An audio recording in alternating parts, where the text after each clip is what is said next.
Can I draw a line that connects 1700s punch drinking, 1960s easy living, and modern Spanish day drinking? I sure hope so, because it's like the whole thing I got going on in this episode, and if I can't, I'm pretty much boned.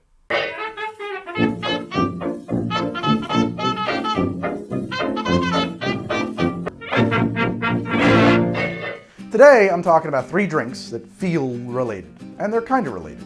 They're related enough anyway. I'm talking about Sangaree, Sangria, and Calamaco. So let's start at the beginning here with Sangaree. Sangaree is a drink that achieved popularity in the 1700s, and as best as anyone can figure, it was originally called Sangria, which is Spanish for blood. It was made in England, actually, and it was made with port wine. But in no time at all, its name had been mangled to Sangaree, and was growing in popularity in the Americas. Particularly here in the colonies and in the Antilles, actually. By the first half of the 1800s, it achieved the apex of its popularity, and it now, of course, involved ice. But most of the recipes that are given, most of the recipes from that time period are actually really basic, including Jerry Thomas's, which is just is some port or Madeira wine shaken with ice and sugar and topped with fresh nutmeg. Not much going on there, right? It's kind of a cobbler.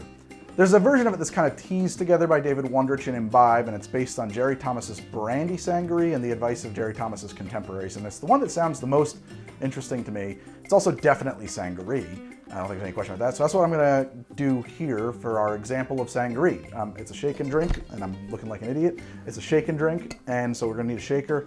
Isn't that great? I feel like I'm showing off like, oh, look at that, you can throw a thing and catch it. Woohoo! So this recipe calls for a teaspoon of sugar, and you can use a granulated sugar or a little simple.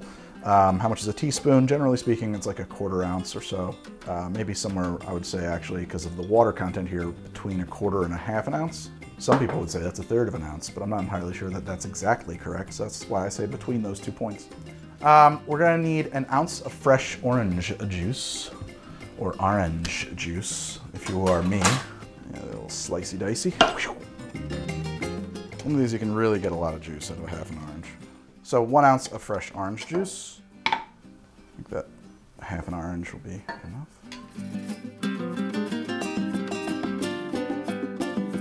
I need an ounce of port or Madeira wine. I'm going to use this fine ruby port from Sandeman wine. And it's very ruby colored. And then I need 3 ounces of cognac. I always reach for Pierre Ferrand 1840 for these kinds of things, particularly these historic sorts of drinks. And that's 3. I gotta feel like I'm gonna really like this drink, so this could be one that gets finished. We're gonna shake that over ice and strain it.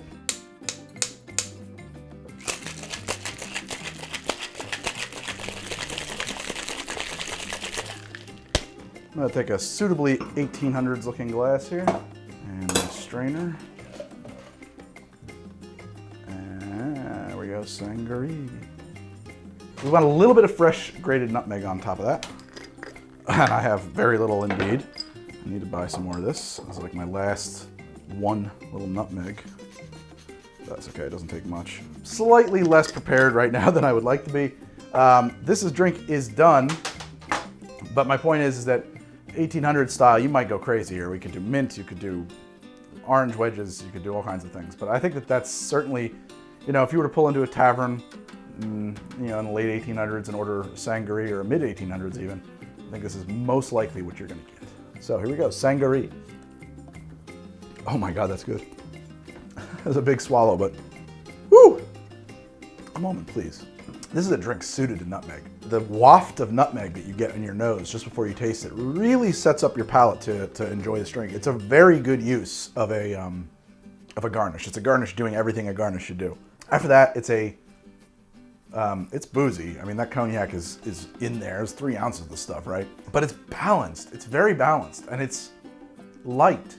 It's not very sweet. Although there is orange juice and there is simple in there, and those 2 things can become pretty sweet. It is not very sweet. Even Madeira is pretty sweet, but in a different kind of way. It has a woody, like a sweet woody kind of flavor. Not like cloyingly sweet flavor at all, but like a sweet, I'm trying to think of like what would be like that, like almost like a cinnamon roll, but like on the low end of the sweetness spectrum. Like something that's got like that kind of a space, like that sugar and spice and everything nice kind of flavor. The Madeira is, or the port, I should say, is, even though there's only an ounce in there, it really gets kind of kicked up a notch with the addition of the nutmeg. Those two play together super nice. You can really taste the port, which people make fun of me. I think it always tastes like raisins to me, but a lot of those like ports and Madeiras, they taste like raisins. There's actually a certain amount of vanilla in there too, which is interesting. You don't expect that. I haven't had a Pierre Ferrand in a while, and it's like an old friend. It's just, oh boy, I did love this. That's why I'm so low on it. I have a friend who's a historian. He's like, you do realize that prior to like Prohibition, every important decision that everybody ever made, they were just rip-roaring drunk. I was gonna say, it's light drink by like 1800 standards because it's made of pure rocket fuel. This is like definitely a knock you on your butt kind of drink, but it's also light by flavor standards. Like it is pretty approachable. It's very nice. It's very warm, cozy kind of drink. Mellow by the fire. Yeah, you sit down by a crackling fire with like a little plate of cheese and olives. Maybe a good book. It's perfect for that. Put your feet up. You'd have to wear one of those sleeping caps, like Ebenezer Scrooge, one of those cone things. It's holidaysy, honestly. It's funny, like I put this episode off. I thought I was gonna do this in the summer. And it's getting late now when I'm shooting this, and could have waited a little longer. This feels very Christmassy to me in a way. Sangaree went mostly out of style by the American Civil War in the 1860s. Though apparently people did still occasionally order it, so it didn't fall into total obscurity. Next up though, I'm going to jump ahead about 100 years to the 1963 World's Fair after this. Do you like wine but hate the gnawing existential dread that consumes you when you're faced with the prospect of having to physically go to the store and pick it out for yourself? Me too. That's why I love Bright Cellars, the sponsor of this episode. See, Bright Cellars simplifies the entire thing. There's no need to know what grapes you're looking for, the region, or the mineral makeup of the terroir, or last year's rainfall total in the Napa Valley, or the average unladen airspeed of a swallow. They break the whole thing down to a very unobtrusive little quiz. Just 7 itty-bitty questions that they use to algorithmically figure out which wines you're most likely to like, and they ship them straight to you in the mail. No stores, no masks, zippity-bob. And get this, it works! I've loved near every bottle they've sent, and when it hasn't been an exact perfect match, well, I just put that feedback into the system, and they use it to hone in better on what I'm in the mood for. Every wine comes with these handy little cards to help you know what you're drinking, what to pair it with, how to store it. I love them. I don't know much about wine, and for me, it's just awesome. But here's the best part. Bright Cellars is offering How to Drink viewers 50% off your first box of 6 bottles. So use the link below to take the quiz and get started. Thank you, Bright Cellars. And now back to the show. So Ted Hay over at Imbibe says that Sangria was invented in 1961 and introduced to the United States at the 1963-1964 World's Fair. Plenty of places online say that Sangria has been around in Spain for hundreds, if not thousands, of years, and has its roots in both sweetened, blended wine-based drinks of the ancient Romans and also the hippocras of the Middle Ages. I've done about as much research and digging on this as I can. And really, nobody is doing a terrific job of citing sources. And they're all working from what sounds and feels right, as near as I can tell. So I'm gonna have to say they're probably both right to some degree. Sangria probably does have roots that go back to at least the Middle Ages, but I don't think that the name got slapped on it formally until sometime around 1961. Whatever the case, what is true is that it was a really big hit at the Spain pavilion of the World's Fair. That does seem to be the moment, at least, when it took on international acclaim. And just to go back, because I know you're saying, but Sangaree. As far as I can tell, the port-based Sangre, or Sangaree, did not grab its name directly from Spanish Sangaria. In fact, I can't find evidence that Sangria was even what it was called in the 1700s. If it was still around, it was probably being called hippocras. So it seems like both of them, independently of each other, were referencing the blood-like color of the primary ingredient. And yes, of course, you can make a white wine-based sangria, because there is no real or official way to make sangria, despite what some people online are going to tell you. There are a few guidelines that are probably worth observing, though. The code is more what you'd call guidelines than actual rules. Most recipes are going to call for a Spanish red wine. I like a Rioja. and some quantity of orange juice and some sugar or simple syrup. And beyond that, I've seen recipes that call for apples or cranberries, lemons, limes, cinnamon, peaches, and really just about anything on hand. I've seen plenty of recipes that call for brandy. Not the worst idea at all, but I'm gonna stick to the wine here since we've done the brandy version here. Also, some people will then stretch it with club soda, and I don't personally. But if that is your plan, I would recommend that you do it in the glass and not the pitcher. You know, let your guests. What are those? I recall the before times. Time counts and keeps counting. They gets to missing what they had. They get so lonely for the high scrapers and the video.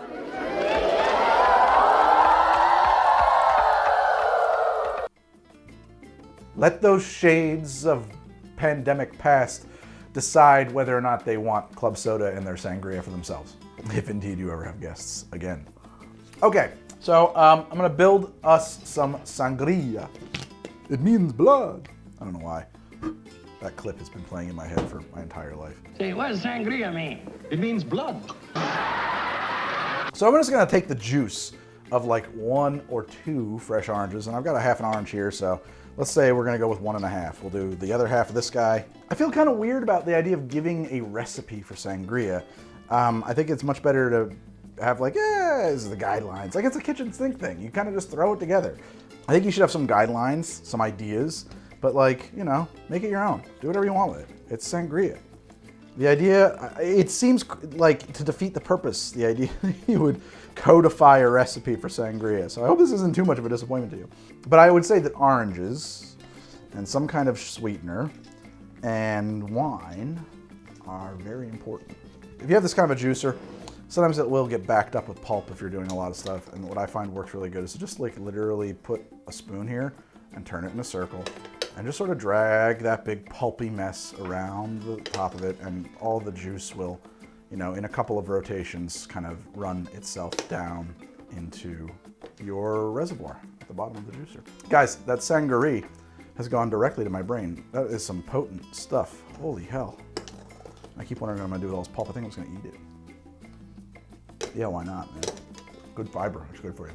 Remember Jack LaLanne selling his juicers? Change your life, save your life. It stores all the fiber and you can eat that. What's the point of taking the fruit, separating the juice from the fiber, drinking the juice, and then eating the fiber? What is the point? So that's like 1.5 oranges worth of juice, okay? We should have some orange slices in there as well. Let's do, first let's get some lemon juice in there. I'm gonna go with like half a lemon for starters, and then maybe we'll walk it in from there. We'll bring a little bit more. And then I'm gonna take another orange. This is one that's been visited by the old-fashioned fairy previously. We're gonna slice up this guy, just make some orange wheels. No big deal, boom, boom, boom. And some of you might have a more artful way to do this. I don't know, I'm just doing what I do. And then just throw them in, what the heck, you know? Put all those pieces in there, even like the little piece at the end, because there's a lot of oils in that peel, and that's gonna improve the sangria over time. Now I need a whole bottle of red wine, and it's kind of insane to do that because I'm all alone, but the idea of making a glass of sangria is crazy. I'm using Friend and Farmer. I guess this is not actually a Rioja. This is a Tempranillo from 2008, Para Jimenez, Spain. From Jimenez, Spain. Away she goes. That's a bottle that knows how to breathe, huh? Look at that whole sucker just going right down the drain there. And at this point, we just have to sweeten it, and we can do that to taste. So I'm gonna give this a little stir. You know what else I have too? I brought some apples. Why don't I put some apples in there, right? Let's get that in there. These aren't terrifically fresh either. I mean, I washed them, but these guys are starting to go a little soft on me. So they're kind of perfect for this, right? Because you can't do, you're not gonna want to eat them. Nothing I hate more than like a soft apple. Well, there's a few things I hate more than a soft apple, but a soft apple's on the list for sure. If I had some like blackberries or, you know, anything like that, I'd probably do those too. One thing is, I have a lot of frozen fruit, and I don't think frozen fruit here would be a mistake. Why am I throwing away the cores? I don't know. To make you people more comfortable, I would just throw them in if this was just me. You know, it's like, it's still plenty good apple. It's actually pretty good. Oh, that's a perfect apple for this. Yeah, just kind of stir it up. I'm using a bar spoon, no question, the wrong spoon.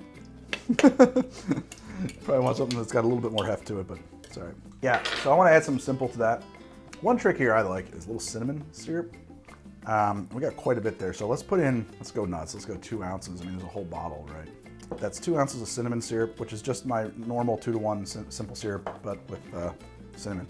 And like the thing is, we're doing this right now and drinking this right now, right? But this will get better over time as it extracts and intermingles and mellows and the fruit and everything starts interplaying. I wonder if I can, let's use it as a big shaker. Just put the lid on here, just tighten it up. There we go, that's how we're gonna get it. Oh God, it's leaking. Probably still get away with that. There we go. Yeah, really get that going. There we go, that's good and shook. That's pretty good. I'm gonna go 4 ounces of simple. I'm gonna double that with the cinnamon. Again, it sounds like a lot, but I got 750 milliliters of wine in here, so give that another shake to mix in that simple. This is also gonna help it kind of penetrate into and take flavors from the oranges and the apples and all the other fruits that you put in there, right? If you have really soft stuff like berries, you definitely wouldn't want to use the giant shaker technique, because then they would probably, you know, get broken. Do you ice it or not? That's a great question. I think that's up to personal preference. I'm gonna go with no ice, just a clean fruitless pour if I can manage it into this little glass. I'll tell you what I got. There it is. It's this is my sangria today. Oh God, that's delicious. Sweet, but not definitely overly sweet. Sweet enough to be like a treat, to be something other than just standard wine, but not overly sweet. And that's why you shouldn't use good expensive wine. Like this is like cheap wine. It's like $6 a bottle of wine, which is why I love it. You can really taste the apples and the oranges. No question, very dominant, present. Not dominant, but present. You definitely get a light amount of cinnamon off the cinnamon syrup in there, but not enough to take over at all. Like it's just in there, the 4 ounces of cinnamon syrup, and it just kind of creates this like lingering cinnamon pleasantness, this warm kind of flavor that kind of lasts a bit longer than the other ones. So as the volume gets turned down on the wine and the orange and the apple, the cinnamon kind of hangs out and carries out the evolution. It's wonderful. You can taste the wine for sure. It's a pretty decent little cheapo table Spanish. It's dangerously easy to drink. I'm gonna drink a ton of this now, and then I'm gonna feel terrible. And it's just the right amount of sweetness. I think 4 ounces of 2-to-1 ratio simple syrup to a 750, and plus some orange juice. Lemon juice could have more lemon. Maybe. You could have a little more lemon in there. I don't feel like there's anything wrong with this as is. We only did half a lemon though, but like, yeah, you could throw another half a lemon juice in there. I wouldn't take it out though. I think it's definitely doing something. It's very subtle, whatever it is. I mean, it's not present, which means, you know, you haven't overdone it at this point, right? If you really tasted the lemon, you would know that, oh, lemon's coming in there. Probably just cutting and mellowing and helping bind the flavors to each other. That's it. That's all you need, man. It's a simple thing. Don't overthink your sangria. Yeah. Oh man, that's good. Oh boy. I'm having that with dinner tonight. I'm such a lightweight. I really am. I mean, my God. Boy, oh boy, that's really weird. This has done to my palate. This now tastes like chocolate. Just like straight chocolate. That's wow. What a weird thing that is. Man, I love the way taste buds work. They're so cool. Up next is a drink I can't pronounce, but I'm gonna try anyway. Calamaco. Calamaco, which to my American eyes is spelled impossibly, is sort of a completely bonkers idea. It is, and I'm not kidding, equal parts red wine and Coca-Cola. That's it. I've seen one article that says people have been mixing red wine and Coca-Cola together in Spain, specifically in the old port of Algorta since the 1920s, but it was a very local phenomenon. It's a sidebar now that I just feel like I'm obligated to mention that Dr. Pemberton, who invented Coca-Cola, was trying to create a non-alcoholic version of his favorite cocaine-infused wine, Vin Mariani. So the wine-Coke link isn't as far-fetched as it seems because of the Coke link. So the story goes that Calamaco makes the scene on August 12th of 1972. There's a St. Nicholas celebration in Algorta. The organizers, the Antzarak group, buy 2,000 liters of red wine, and it turns out to be disgusting garbage wine. They're in a bind, and they're way behind, and they're willing to make a deal, so they've got to sell this stuff. There's already a drink they know that involves mixing red wine and Coke called Rioja Libre, which which translates to free Rioja, or also known as a Cuba Libre de Pobre, Cuba Libre for poors. So they mix it all with Coca-Cola, and it sells like hotcakes, and the rest, as they say, is history. And this, unlike the stuff that we did for the grape juice, the Welch's, is actually a true story. In case you're wondering where the name comes from, Calamaco comes from jamming together the nicknames of two of the Antzarak's group's members together. Apparently, Antzarak translates from Basque, and by the way, since I have not even heard Basque, as far as I know, I apologize if I'm getting it wrong, but apparently Antzarak translates from Basque to Geese Friends Circle. So there's this celebration over there in the old Port of Algorta that involves trying to decapitate a goose from a boat. You stand in a boat that is pulled under a bridge, and then a goose is hung from the bridge with its head down, and you jump up off the boat and grab the goose's head and yank it off of its neck. It's fucked up, man. That is insane and cruel and gross, and I'm not a fan of it. The sheer insanity of it is causing me to laugh. I apologize, dear people of old Port of Algorta, if I'm making fun of your heritage. That's a sucks heritage. I'm not clear, actually, if the Goose Friends Circle were opposed to goose pulling, and they were animal rights activists, or just really gung-ho about yanking the head off of a goose. I'm hoping it's the former, but there's actually not very much written in English about any of this, so I got no idea. I just don't know. At any rate, Calamaco is super popular in Spain, and it seems to be catching on elsewhere. I have tried this before. I wasn't exactly enamored with it, but hey, man, let's do it again for you. I'm gonna get my glass. This is the glass I'm gonna use with this. This is, this Dragon Glassware sent me this. And I hadn't used them before. I've just kind of been sitting on them. They're kind of cool. And actually, the spiral thing, like, it actually, that's how your fingers want to hold a thing. I don't know. I like them. I'm going to crack a little ice in there, too. Ooh, that was a good hit. Put a little ice in there. Boom. You know, it's Coca-Cola and red wine. We don't need to take this too seriously. Put your ice in there. Throw the ice at the camera. Red wine, Coca-Cola. People always bring up the fact, whenever I use Coca-Cola on an episode, Greg, you gotta use the Mexican Coca-Cola. I mean, I felt like it goes without saying. I don't know if I buy into that or not, but I'm not insane. I'm not gonna go against the internet. I would only ever use Mexican Coca-Cola on YouTube. So here we go, just pop. So here we go, just pop. So here we go, let's just pop that sucker open. Boom. And pop this sucker open. Yeah. Would you like to smell the cap, sir? Would you like to smell the cap, sir? Bring us some fresh wine, the freshest you've got. This year's, no more of this old stuff. Equal parts. I guess this is one way to do that.